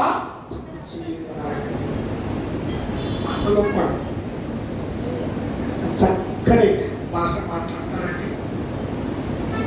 ఈనాడు మారు మనసుకుని కూడా బాప్తిస్మకుని కూడా నూత పదాలన్నీ వస్తామండి. తెలుసండి, తిట్టరామా భర్త గారు తిట్టరా నూత పదార్థం ఏమో నాకు తెలియదు. మరి భర్త గారిని అడిగితే చెప్తాడు, భార్య గారిని అడిగితే చెప్తాడు. నూత పదాలు వస్తాడు పొరపాటున ఆ స్పీడ్లో. ఎందుకంటే మంచి ఒక్కొక్క వ్యక్తి అంటే ఆ స్పీడ్ మాట, ఆ స్పీడ్లో చేస్తుంటే నూత పదం వచ్చేస్తాడు. ఏంటమ్మా ఇలా అన్నామంటే ఇలాంటి నూత పదాలు అయిపోయాయండి. స్తెఫను చూడండి, మాటల యందును అతడు అగుపరిచిన జ్ఞానమును, అతన్ని ప్రేరేపించిన ఆత్మను వారు ఎదిరింపలేకపోయిరి. సంఘంలో అనేక మంది అతను ఎదిరింపలేకపోయిరి. దేవుని ఆత్మలోను, క్రియలోను, మాటలోను, భాషలోను, ప్రవర్తనలోను దేవుని పోలికగా దేవుని ఆత్మ కలిగిన వ్యక్తి పోతే 14 వచ్చిన చదువుకున్నాం. ఈ నజరేయుడైన యేసు ఈ చోటలో పాడు చేసి మోషే మనకిచ్చిన ఆచారంలో మార్చులని వీడు చెప్పగా మేము వింటిమి అని ఏమన్నారండి? వీడు మోషే ఒక ధర్మశాస్త్రం ఇచ్చాడు, దేవుని ఆజ్ఞలు ఇచ్చాడు, దేవుని శాస్త్రాలు ఎవరిచ్చారు? మోషే గారు. మోషే గారే దేవుడు. అయిపోయారండి. ఈ మధ్య సేవకులు కూడా దేవుడిగా చేస్తారు కొంతమంది. గసగస కొరిగిపోతాడు సేవకులు. మోషే దేవుడు కాదు. మోషేని నడిపించే దేవుడు ఒక ఆయన ఉన్నాడు. మోషేని ఎన్నుకున్న దేవుడు ఒక ఆయన ఉన్నాడు. మోషేని మరి వాడుకునే దేవుడు పరిశుద్ధుడైన దేవుడు. దేవుడు వదిలిపెట్టి మోషే అన్నాడు. మోషే మనకిచ్చిన ఆచారమును మార్చుమని వీడు చెప్పగా వింటివి. ఏం భాష ఉన్నది? వీడు ఆడు, వీడు ఆడు అనేవాళ్ళు ఉన్నారండి. దైవసేవకుని వాడు వీడు అని విపరీతంగా కొట్టి దోష మాటలు మాట్లాడిన ఒక సహోదరి చూడండి, మరి ఎంత భయంకరమైన శిక్ష పొందంటే చెప్పలేరు. తెలిసిన వ్యక్తి వెళ్ళినప్పుడు ఆ మొక్క వెంట చూస్తూ ఉంటే నాకు ఏం జ్ఞాపించలేదు. ఆ దైవ సేవకుడు ఎప్పుడో చనిపోయాడు పాపం, మంచి సేవకుడు. వాళ్ళ కుమార్తె మనం కనపడితే తల్లి ఎలా ఉండవరా, నాన్నగారు చాలా గొప్ప సేవ చేశారు కానీ అలాగా హింసపడి, దూషణపడి, అవమానపడి అలా చనిపోయాడు. నీతి కలిగిన, భక్తి కలిగిన వ్యక్తి అని చెప్తే చూడండి, ప్రతి దానికి దేవుడికి లెక్కను చెప్పాలి. చూడండి, ఈ నజరేయుడైన యేసు ఈ చోటను పాడు చేసి మోషే మనకిచ్చిన ఆచారాలను మార్చుదని మీరు చెప్పగా నేను వింటినే. ఒక తప్పుడు నేరాన్ని స్థిరపడి మీద వేస్తాను. సభలో కూర్చున్న వారందరూ అతని వైపు తేరి చూడగా అతని దేవదూత ముఖము వలె వారికి కనబడిన. స్తెఫను ఎలా ఉన్నాడండి? దేవుని యొక్క ఆత్మ పొంది ఉన్నాడు. హృదయంలో దేవుని యొక్క ఆత్మ ఉంటే, పరిశుద్ధాత్మ ఉంటే, దేవుని కలిగి ఉంటే, దేవుని స్వీకరిస్తే, దేవుని ఆత్మతో మనం నెప్పబడిన వ్యక్తి వలె ఉంటే దేవుడి వలె ఉంటాడు. యేసేపు యాకోబు అది నీ ముఖం చూస్తూ ఉంటే యేసు ప్రభు వలె ఉన్నావు. తమ్ముడు నేను చూస్తూ ఉంటే యేసు ప్రభు వలె ఉన్నావురా అనుకున్నాను. ఈనాడు అనేక మంది ముఖాలు వాక్యంలో రాబడిన సొదొమ గొమొర పట్టణము వలె ఉన్నవి. వారి ముఖ లక్షణము ఎలా ఉన్నాడు? సొదొమ గొమొర పట్టణము వలె ఉన్నవి. కనుక సభలో కూర్చున్న వారందరూ అతని వైపు తేలి చూడగా అతని ముఖము దేవదూతము వలె వారికి కనబడెను. ఆయన స్తెఫనుని విడిచిపెట్టారండి. అందరూ కలిసి రాళ్ళతో కొట్టి చంపారు. రక్తము మొదలైపోయింది. రాళ్ళ దెబ్బతో రక్తం ఊరిపోతూ చనిపోతూ తండ్రి మీరేమి చేయించున్నారు మీరు ఎరుగరు కనుక మీరు క్షమించు ప్రభువా అనండి. స్తెఫను అంత గొప్ప వ్యక్తి అండి. పరిశుద్ధాత్మ ఉన్నదండి, దేవుని యొక్క ఆత్మ ఉన్నదండి. దేవుని ఆత్మతో నడిపించుతున్న స్తెఫను అన్నాడు తెలుసండి, తండ్రి మీరు ఏమి చేస్తున్నారో మీరు తెలియదు. వీరిలో ఉన్నది అపవాది. పోతీఫరు భార్యలో ఉన్నది అపవాది. పోతీఫరు భార్యను వాడుకుంటుంది అపవాది. పేతురుని వాడుకుంటుంది అపవాది. పేతురుని కూడా అపవాది ప్రవేశించి తెలుసండి. ఇస్కరియోతు యోధాని వాడుకుంది అపవాది. ఈనాడు నిన్ను నన్ను దేవునిలో సరిగా లేకపోతే అపవాది అనబడిన సాతాను వాడుకొని అనేక మంచి జీవితాన్ని, మంచి ప్రవర్తనని, సరళమైన మార్గాన్ని పాడు చేసే వ్యక్తిగా వాడుకోవచ్చు. కానీ స్తెఫను రక్తం కారుకుంటూ రాళ్లతో కొట్టబడి తండ్రి మీరు ఏమి చేస్తున్నారో మీరు ఎరువులు కనుక మీరు క్షమించుకోవాలని అని చెప్పాడు. దేవుని ఆత్మ హృదయంలో ఉన్నది, పరిశుద్ధాత్మ ఉన్నది. దేవుడు ఎంత గొప్ప సాక్ష్యం ఇచ్చాడు. పరిశుద్ధాత్మతో నిండుకున్న వ్యక్తి స్తెఫను అని సాక్ష్యం ఇచ్చాడు. పరిశుద్ధాత్మతో నిండుకున్న వ్యక్తి, దేవుని ఆత్మ కలిగిన వ్యక్తి యేసేపు అని మరో సాక్ష్యం ఇచ్చాడు. అలాంటి సాక్ష్యం పొందిన వ్యక్తులుగా మనం ఉండాలని ఆయన జ్ఞాపకం చేశాడు. స్తెఫను చనిపోయాడు కానీ పరలోకములో ఉన్నాడని తెలుసండి. దేవుడు మతసాక్షిగా మరి అయ్యాడు కానీ దేవుని యొక్క స్థానము, దేవుని యొక్క సింహాసనం, దేవుని యొక్క రాజ్యంలో నాడు సంపాదించాడు. ఏసిపోయిన ఎవరి పరిశీలించినా, ఎవరు పరీక్షించినా ఆత్మ జీవితంలో దేవునికి భయంకరంగా ఉండి దేవుని కనపరిచే మరి ఆ హృదయము పరిశుద్ధాత్మ నింపుదలగలిగిన స్థితిలో లోకానికి కానీ మరి సమాజానికి కానీ లేకపోతే సంఘానికి కానీ ఎవరికైనా కానీ పరిశుద్ధాత్మ నింపుకున్న సాక్షి జీవితం కలిగి అనేక మంది మధ్య జ్యోతుల వలె ఉండాలని ప్రభుత్వాన్ని ప్రార్థన చేసుకున్నాం. ప్రభానికి ఏమో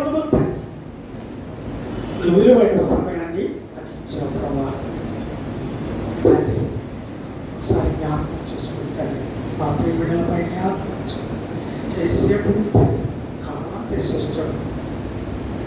యాకోబు కుమారుడు తన వంశము లేదు, తన గోత్రుడు లేదు తండ్రి. నేను నా వంశాన్ని గోత్రాన్ని కనపరిచే వ్యక్తిగా ఉండాలనుకోని పరో ముందు పోతిపడి ముందు ఎంత ఉన్నతమైన క్రియలు కలిగి నీకు భయంకరంగా ఉండేది కనపరచండి ప్రభా. అలాంటి స్థితి భక్తి జీవితం మాకు దయచేయడం ఏ శరమటి కూర్చోడం తండ్రి. ఆమె చిన్న ప్రకటన జ్ఞాపకం చేస్తాను. మన ప్రియుడు జాన్ కోటేశ్వర గారి కుటుంబం మరి ఉన్నది. వారి కుమార్తె జ్యోతిర్మయికి రెండో కుమారుడు ఈరోజు అన్నప్రసన్న దేవుని సేవకి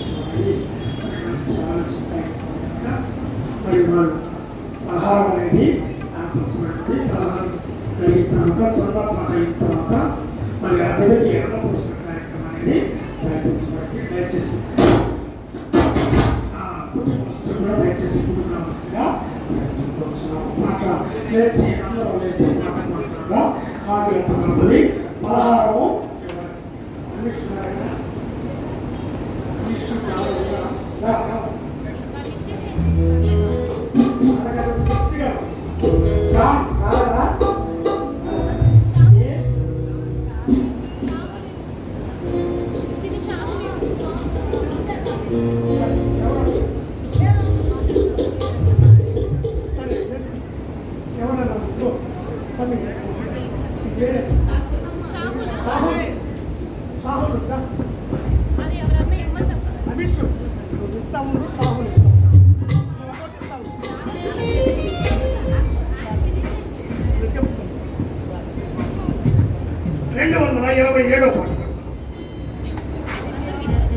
కుటీకెత్తులో 227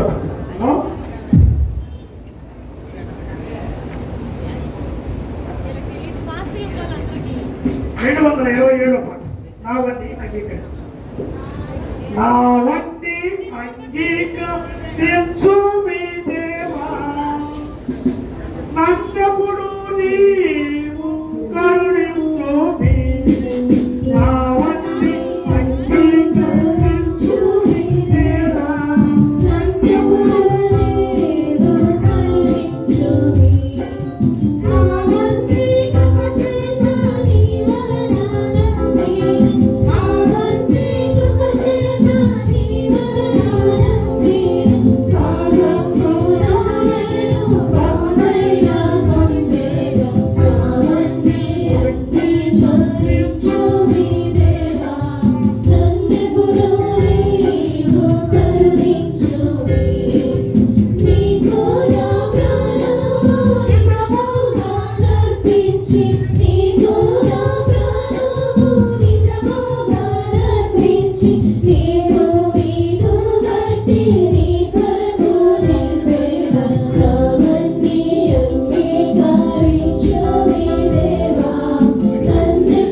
అయ్యా జాబ్ గారు కుటుంబం అందరూ రావాలి ఇక్కడికి త్వరగా వెళ్ళిపోయి.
ప్రభానికి వందములు తండ్రి, విశ్రాంతి దినం అనేది నువ్వించిన మాకు వరము ప్రభా. కూడిన మా పిల్లలు కుటుంబాన్ని జ్ఞాపకం చేసుకొని వెళ్ళాలి, జ్ఞాపకం చేసుకొని ఆయన నీ పరిశుద్ధాత్మ నిపుణులు చేయండి ఆయన.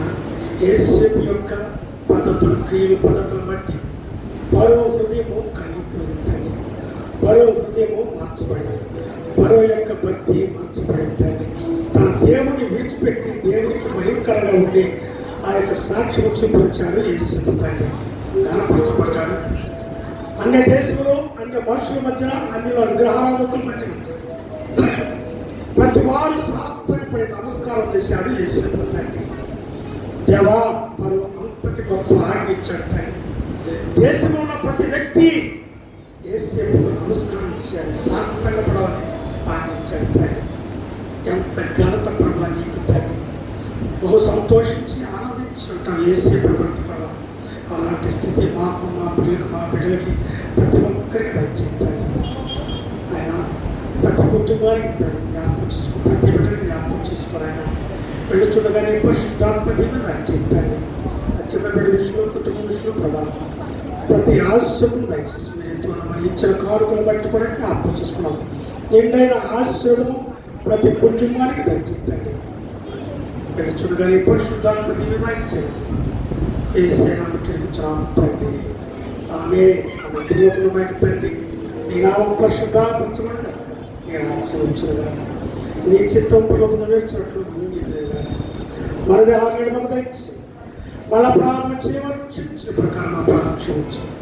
మన శోధనకు ఏకాగ్రత, ఎందుకనగా రాజ్యము, శక్తి, నిరంతరమైన స్వామి. ఆమేన్. ఆమె తండ్రి అయిన దేవుడిని, కుమారుడైన యేసుక్రీస్తుని, పరిశుద్ధాత్మ సహవాసం ఇప్పుడు ఎల్లప్పుడు సదాకాలం మనందరికీ, ప్రతి కుటుంబానికి, ప్రార్థించిన కుటుంబానికి, బిడ్డలకి నిత్యము తోడి నడిపించిన కాక. ఆమేన్. ఆమేన్. మంచిది.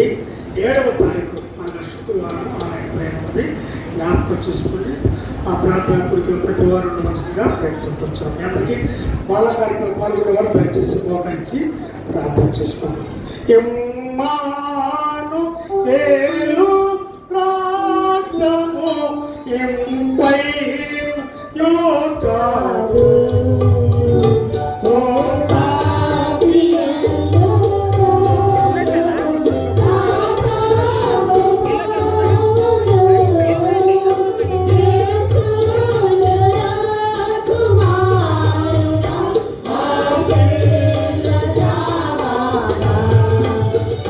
Shri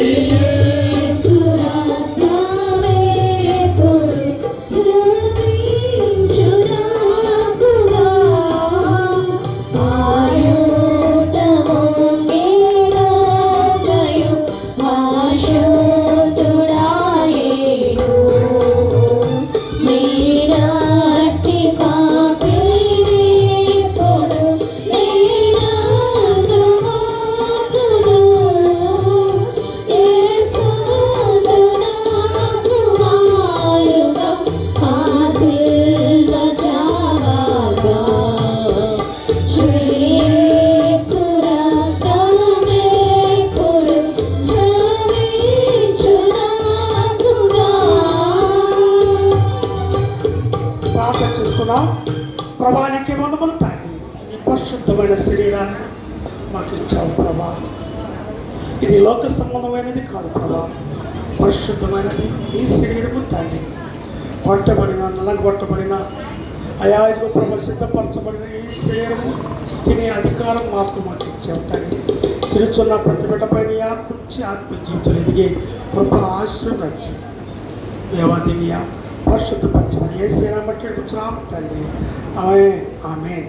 ప్రభు యేసుక్రీస్తు తన రాత్రి ఒక రొట్టెను పట్టుకొని కృతజ్ఞతాస్తుతులు చెల్లించి విరచి తన శిష్యులకు ఇచ్చాను. ఆమేన్.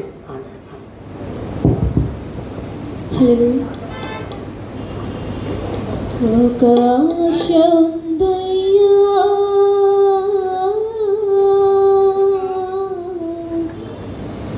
నా కోరిక తీర్చయ్యా, నా మనవిను మెస్సయ్యా, ప్రత్యుత్తరమిమ్మయ్యా,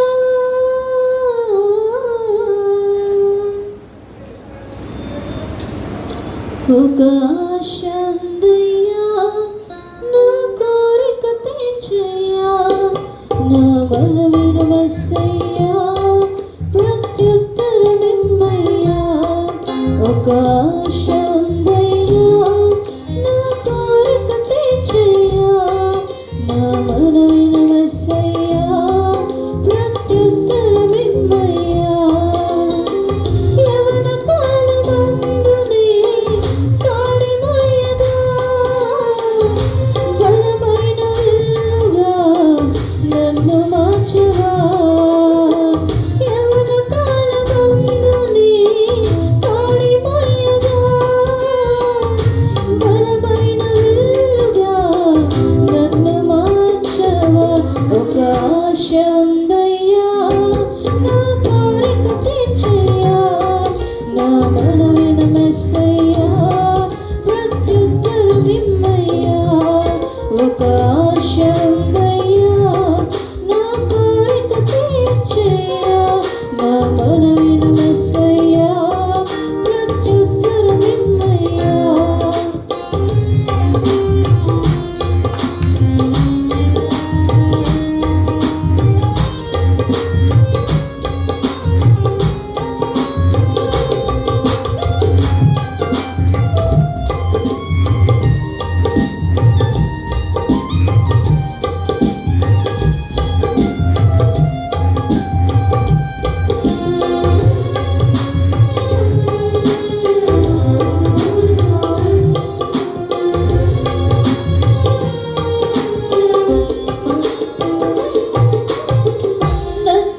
నత్తివాడైనను ఫరో ఎదుట నిలబెట్టి, మోషే ఆశను తెచ్చిన దేవా.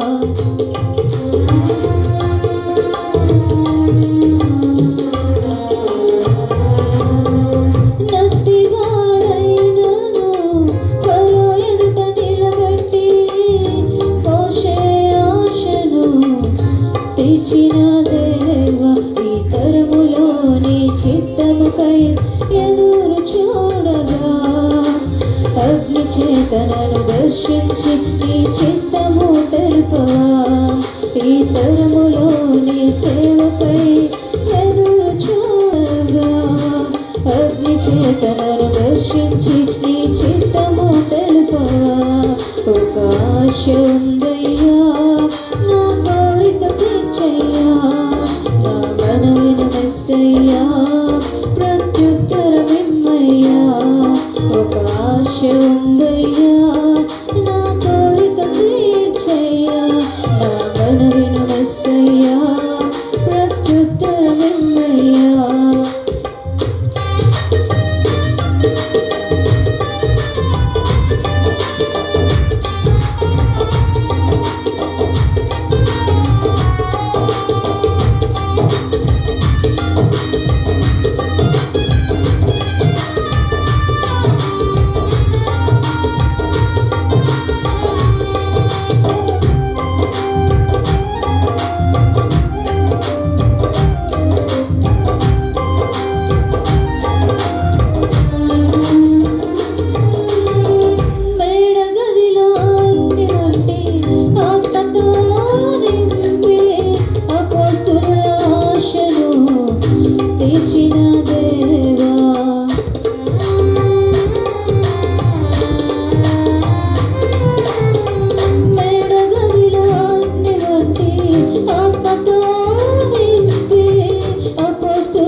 తీర్చవా ఈ తరములో నీ సేవకై మేము నిలువగా ఏడంతరాత్మతో ఆశ తీర్చవా ఒక ఆశ ఉందయ్యా నా కోరిక తీర్చయ్యా నా మనవిన మెస్సయ్యా ప్రత్యుత్తరమేమయ్యా ఒక ఆశ ఉందయ్యా నా కోరిక తీర్చయ్యా నా మనవిన మెస్సయ్యా ప్రత్యుత్తరమేమయ్యా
ప్రార్థన చేసుకుని ప్రభానికి వందములు తండ్రి నీ పరిశుద్ధమైన రక్తాన్ని మాకు ఇస్తున్నాం ప్రభా తండ్రి మా కొరకు చేసిన కార్యములు ఇది అద్భుతమైనది ఆశ్చర్యమైన తండ్రి తండ్రి మమ్మల్ని ఆత్మ జీవితంలో నడిపించుటకు పోషించుటకు నిత్యరీత్యంలో వారసులవుటకు ప్రవహించిన రక్తము పరిశుద్ధమైన తండ్రి ఐగుప్తు దేశంలో వారిని రక్షించిన కాపాడిన రక్తము ఇప్పుడు ఉన్న తండ్రి నేను దీవించిన ఆశ్రయించు తీసుకున్నాం బిడ్డల పైన ఆత్మ ప్రతి ఆశలు ప్రతిబడిదాం వేసిన బుట్టడికి వచ్చినాము తండ్రి ఆమేన్. ఆ ప్రకారమే భోజనమైన పిమ్మట ఆయన పాత్రైతే ఆశ్రయించి పరిశుద్ధపరిచి తన శిష్యులకు ఇచ్చాను ఆమేన్.